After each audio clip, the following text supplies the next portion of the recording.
قالوا لي عن مطعم شعبي اسمه شي حسن، موجود بباب الكسبة بطنجة، مأكولات شعبية مغربية. البداية رح تكون من عنده. يلا هيك بتبلش رحلة طنجة، من أشهر المطاعم الشعبية بطنجة القديمة بالمدينة العتيقة مثل ما بسموها. أخذت كفتة مع البيض والمطيشة والبندورة مع صوص طماط طبعا، والدجاج بالزيتون. يعني الدجاج بالزيتون هو الطبق اللي بحبه جدا جدا جدا بالمغرب. شيك عليها هيك مع البطاطس.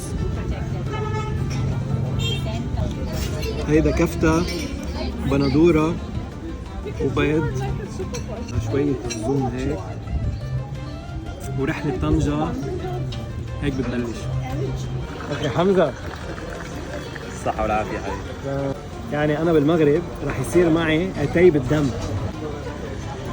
بتجوا لعنده أجواء تراس، أكل مغربي، وأكيد هو مع أتاي وحبة حلويات.